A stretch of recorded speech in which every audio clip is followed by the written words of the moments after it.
Welcome to Heart, Cat and Soul, a podcast designed to unravel the mysteries of the feline world on a physical, emotional, and energetic level. You are more than capable of connecting with your cat, but the hassle and bustle of life and the noise in our minds don't always let us truly listen. My name is Amaya Spindola, and I invite you to join me on this journey created for you to unlock the full potential of your relationship with your cat. Hey, hello, how are you? And welcome back to Heart, Cat and Soul. And today I have a very interesting topic. I decided that sometimes I go very deep in certain topics than like any holistic vet would. We start diving into deep and philosophical topics. And but yeah, then you think about, but we need to go back to basics and make sure that those things are very well established. Because otherwise all the philosophical is pointless. So anyway, today's topic is litter boxes and how vulnerable the time in the litter box for the cat can be. It's a time where, all threats are possible. They are not covered. They are distracted in a way, doing something that it's needed for the function of the body, but it's kind of a vulnerable moment. And sometimes I think that they join us to the bathroom, they follow us, and they are like, don't worry, mom, you can do your things because I'm here to protect you, I don't know. This is something I just wanted to say. But anyway, if you look at the information that we have online, the amount of litter boxes, where they have to be located, and the type, and there's so much information around, and not always clear for me. And sometimes it's I do not agree completely. So I just wanted to give you my own perspective, because first, I think it creates a lot of confusion, but at the same time, I think all the advices, everything that it's in guidelines are really interesting and are important to have, but at the same time they are not something that is the only way to do it. This is a general rule. It's something that, okay, it's good to have it, it's a good advice, but sometimes you need to adapt those advice, and in order to make it right, you need to use your common sense and adapt it to your situation, your circumstances. And also be careful, because the common sense can be affected by comfort. And that's something we need to avoid sometimes, at least to make that decision. But anyway, let's answer some questions before I get too deep. How many litter boxes do you think we actually need? That's the first question. And the general rule is that you have one litter box per cat plus one extra, right? That's kind of the general rule. And this is based on cats' natural behavior regarding the space and the resources, and that vulnerable time, and the how clean they are. They don't want to share spaces, whatever. However, having several little boxes crammed together in a small space really just creates one big shared litter box. And this is something nobody talks about. If I have 7 cats and I have 8 litter boxes, but they are all in the same room, then it's still a huge litter box in one room, and it's one. And sometimes I hope you don't have like 7 or 8 cats in a very small apartment, because that creates another source of problems. But let's say you have 2 cats and in an apartment, and then you don't have space for 2 or 3 litter boxes. This is something we need to think about. How do you do this? How you make sure that they are not stressed about it? How we need to adapt to different situations. So first of all, if you have them all in one place, you need to separate them and create strategic places, because if you have many cats, like if you have 7 or 8 or more cats, there are going to be some behavioral dynamics there. And in those dynamics, maybe you have a hallway where they have to cross, and that can, it's afraid that the other one is going to play, and he just wants to get to the litter box, and, it creates certain tension around it that it's unnecessary. If you have the litter boxes spread all around the house, you can give the cats a lot of spaces to be vulnerable, to feel safe to be vulnerable. And they don't have to be, alert of the other cat or whatever is happening. It's not all about hygiene. Sometimes it's about feeling safe, of having the space. It's a very intimate space. And we all know that, right? We like our peace in the bathroom. So we need to think about that for them. So it's okay. The guideline is it's fine. It's one litter box per cat plus one extra. That's okay. But don't have them all in one place. Spread them around the house. And for me, the other thing that I don't really like about this rule is that sometimes, especially in Europe, we have smaller houses, and that's sometimes it's impractical, it's impossible, depends, right? And if we have that issue that we cannot find a place that it's not comfortable for the cat, not comfortable for me, nothing it works out, then we need to think about, okay, I'm not going to have the amount of litter boxes that I've been told that it has to be. So how do I make a different decision? First of all, look at the gangs. If you have cats, you usually have groups, cats that get along really well, and maybe they don't get very well with the other, but they tolerate each other. So if you analyze the behaviors they have around them, you can decide how many gangs you have and consider them like a cat for per gang, per group. Okay, I don't know if this is clear.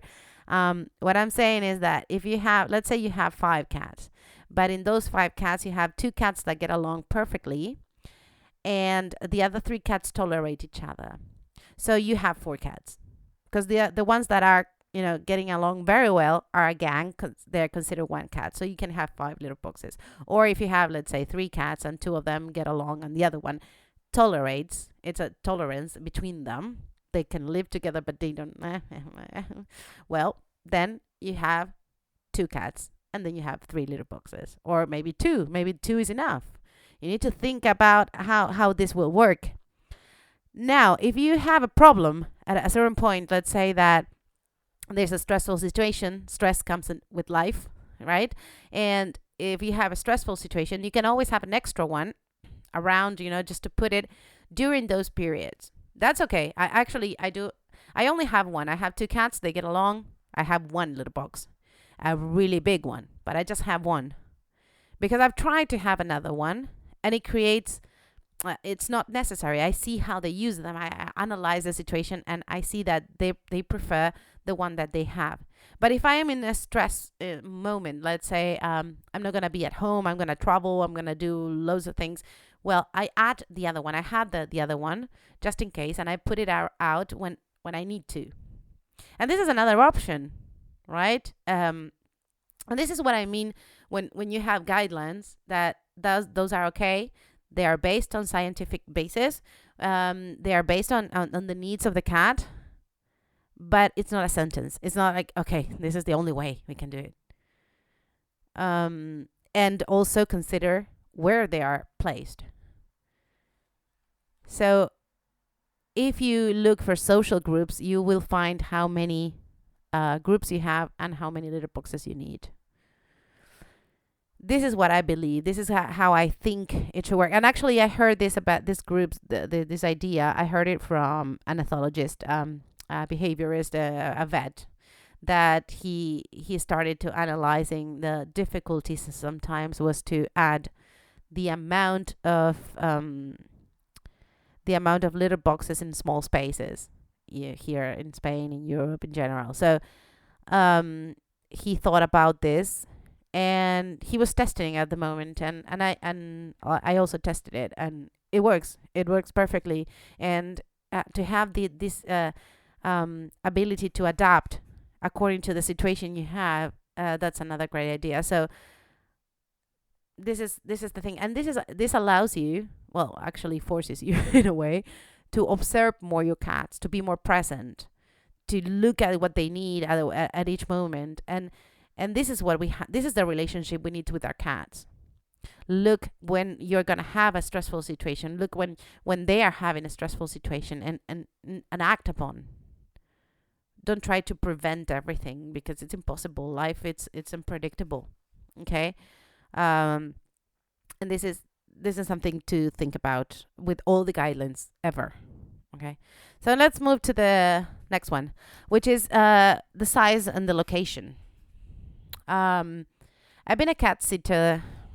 Well, I worked for 7 years in a shelter. Well, it was a cat cafe, but it was kind of a shelter cat cafe. We gave cats on in adoption, and then we rescue more cats. So I was kind of in the middle. I was the responsible vet to make sure those cats were healthy, and then I care of the emotional, physical level, everything. And then we will rescue cats. We'll make sure everything was well. It was quite exciting because it gave me the opportunity to look at their behaviors. It gave me the possibility to try more holistic therapies and see the effects on it, because as many skeptic people around, I was a skeptic, and I was thinking about this is the scientific basis, is not possible. But when I started, I had that chance to look at those cats, to see the effects of emotional care, physical care, energetic care, and I saw this holistic world. It was impossible to ignore it. And I'm telling you all this because this is how I also notice the gangs, notice how cats made groups and they get along with one. And, I could see everything that you will never learn on on school, at school. You'll never learn these things. So when we talk about the size and the location, let's go back to when I was working there. Of course, we had like 30 cats at the time, and we didn't have 31 litter boxes. We had around 12, or between 12 and 15. But we had huge litter boxes. And the other service that we had at the cat cafe was the cat sitter. We went. We didn't take the cats into the cat cafe. We volunteer, or we worked to look after cats where people when people went to on holidays, right? So comparing the little boxes that we had on the shelter and the little boxes I've seen in the houses of these people, I was shocked because I didn't know they actually built such small little boxes where not even that was for a kitten. But if you have a kitten, you don't buy that. The kitten is gonna grow up. So why don't you just buy a big one and you forget about it? But I've seen very, very small little boxes covered sometimes, and it was crazy. And with the litter well, I've seen many things. But with saying this is that you have to make sure that the cat is comfortable, that he can move around. There were sizes. I remember some people saying that it should measure the cat, the cat from head to tail, and sorry, to butt, not without the tail, and that should be at least the size of the litter box, and the cat should be able to turn around and all those things. Yeah, there were a lot of measures, but just make it huge. And just buy the biggest one you can. Because it's the bathroom. It's the bathroom for them, and I think they should feel comfortable. And I know some cats will spread all the little outside, and it's gonna be messy and all those things. So if you make it big, there are less chance for that to happen. And also, I've seen litter boxes that they can get from the top. Some others, they can get from one side. It has like a tunnel before they get in. So many things. Just make it simple. Make it simple. Make it comfortable. It has to be easy. It doesn't have to be. I don't like the ones that are open on the top, because there are some cats that they might feel claustrophobic inside. So just if you know your cat, maybe there's a cat that likes it. Doesn't matter. But if you are not sure, just buy the biggest one. Uh, I even say, if you don't know your cat, I would go for a one that it's not covered. But if you know that they're okay with it, you can have a covered one as well. My recommendation will be always without anything, just the little box. And also you can use other things as little boxes. Usually they are plastic. Now we have some that are stainless steel, that is forever. The other ones, after some years, you have to throw them away. Well, those things that just have a thought. Have a thought of how is your cat? Does your cat suffer from? It's a senior cat. Does it does it need to jump into it? Is a cat that doesn't sit down very well, and you get all the walls spread with urine because they don't sit down. So the size, huge. Remember that it has to be big always. But then think about the shape. How it is not about comfort or how it suits in your place. Think about it's their bathroom. I would rather you spend more time thinking about that than the amount on how many you have to have. It's better to have less but big and good than having 8 all stuck up in one place, creating a lot of mess and not being useful. Okay? This is the message that I wanted to get across. And then the location, as I said, it has to be strategic. It has to be calm, places that there are not sudden noises. For example, I've seen many little boxes on the where the washing machine is, or things that suddenly make noises. Remember that the cat listens much better than can hear much more than you can. So make sure to make it as comfortable as you would like to be in your house, right? You don't want the bathroom in the kitchen. You want your privacy. You want to be in a calm environment. Okay, it's a vulnerable time, so think about that. Never put them on the hallways, or in the front of the near the door, unless you don't receive too many visits. Think about that. Think where they could feel safe, and those are the places you need to look for. And then if you have many hallways with different doors to different rooms, and you have a huge house, okay, it's great. But then make sure that they don't have to always get across the hallway, because some other cat can find them to play. I don't know if this is clear, but if you have a hallway, that's a territory that it might be dangerous. So I may not like to get across. The only option I have is to get across that hallway to get to the litter box. So it would be good to have one on the beginning and one at the end of that hallway. That would be great. So think about that. Think a strategy, as the house needs to be a place where I can mark my territory. I feel safe. This is where I leave my mark on the litter box, and I can go safely without being afraid of anything. Because sometimes I'm talking about between cats, but sometimes even our own energy. If you cross that hallway, you can be something that makes the cat afraid to get across to go where it has to go. So that's very important. And then so the size they say well, if you want measures of how big it should be, it says that it should be 1.5 times the length of your cat without the tail. So imagine for a Maine Coon.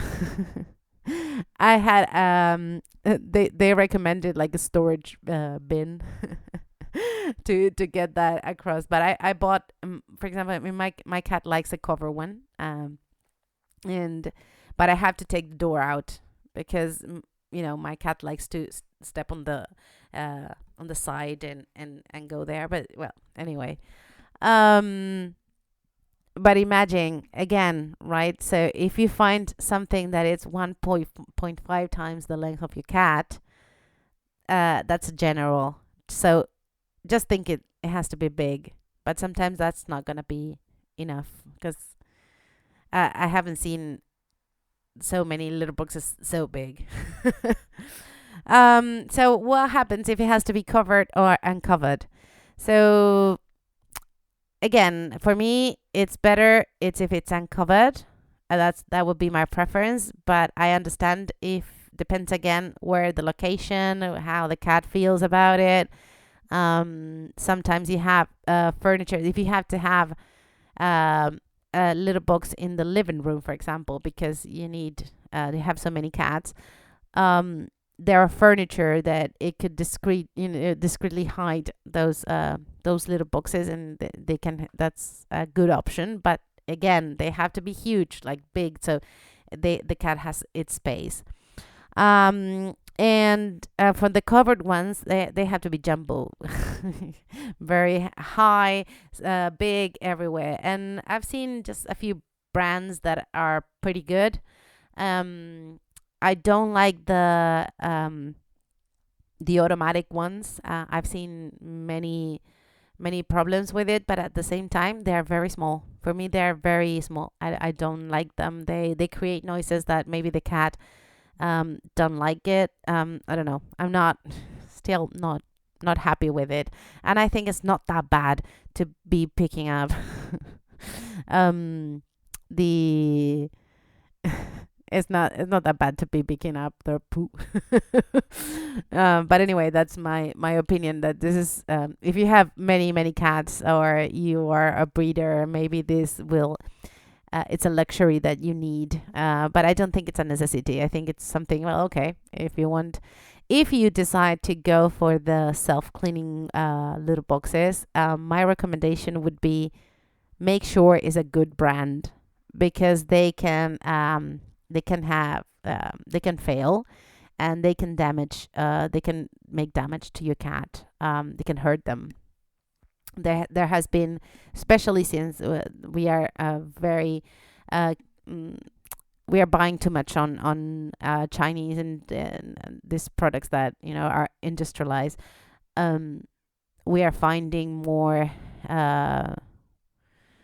of these problems of this self-cleaning litter boxes, but there are others.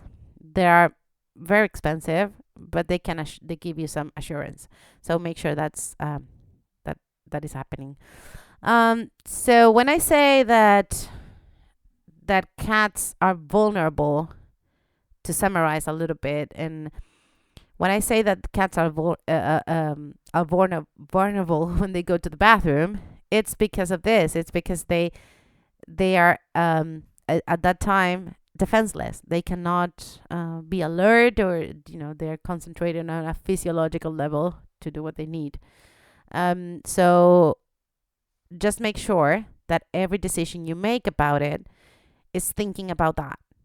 We all like to have a private bathroom, don't we? So think about that when you think about your cat. So when you choose the second thing, and I'm just going to talk about two more things. And one is the type of litter that you're gonna use, and the other it's the cleaning and maintenance. Choosing the right one, I would go directly avoiding the silica base one. Those are toxic to be for me, are not really good. They come with a lot of chemicals in it, and and it's not something it should be on your cat's paws or anywhere. Then if you look for the supermarket brands, those are the very cheap ones. Mostly are bentonite based, but they have a lot of dust. And if you have a cat with a respiratory issue, um, or the cat actually spends a lot or moves the litter a lot, then make sure to not use this. This is not the type for you. Then there are premium bentonite clay that they are really good at clumping, but it's not non-recyclable, and it tends to sometimes it sticks on the box. So and sometimes there are some cats that will ingest some of the small particles, or they will ingest a little bit, which is an indication of something or some issue. But I don't know. I think it's kind of in the middle. Kind of okay. It's okay to have bentonite clay, but it has its benefits. Make sure it's not too dusty, and make sure that that the cat likes it and it's not left on their paws, and that you clean it every day and all those things, right? That would be my recommendation. My favorite one are the plant-based, the ones that are made of paper, wood, corn, or soy. They're a little bit more eco-friendly. I I really prefer wood or paper, but be careful with there are considerations on all of them. But I could be here all day talking about them. Just to be going around a little bit faster, I would say that the paper, make sure that if it's recycled paper, that it doesn't contain any ink. Then the wood, that it's not treated. Everything has something. The corn, sometimes it smells really bad because it smells like corn, like a yeah, like very bad. And the soy ones are very popular, but I'm not a very friend with the soy because of how we produce it. I don't think it makes anything. It doesn't damage the cat at all, but I I don't know. I don't like it too much, unless you find a really good brand that you trust. I go for wood. That's my favorite, and I look for a specific brand, and that's how I choose. And it can be flushed or compost, and that's kind of the my choice. So and then we have, and also make sure that it's a fragrance free. I know there's a lot of, oh, you have this with fragrance, and sometimes even the little box comes with a fragrance thing that I don't like any of those things. I think we are not aware of how cats hate certain smells if they cannot select them. And again, it's their bathroom. If you choose to put a scent candle in your bathroom to cover to mask some odors, then okay, that's your choice. But allow the cat to choose, and it's better if you use everything fragrance free and not use anything that contains too much smell. And this goes again to the cleaning and maintenance as well. Cleaning the litter box and maintaining it clean, it's essential. But I don't like using too much bleach, or if you're using bleach, dilute it a lot, because it actually is how you're supposed to use it. But then there are other options, much better options, such as vinegar to clean with bicarbonate, sodium bicarbonate. Also, there are probiotic cleaners. Those are the best. And once I learned about this, I stopped using bleach for anything. And again, it doesn't have too much smell. It cleans. It makes it last longer. It works perfectly. So, guys, this is all I had to say today for litter boxes. I hope you like it. And see you next time. If you want more things, if you would like me to talk about certain topics, follow, leave a comment, share it. Anything will help. This is new. I just started in English. I have the other one in Spanish, but this is new, and I really want to share all I know with you. So let me know what you want. Okay. Thank you ever so much, and have a great day. Bye bye.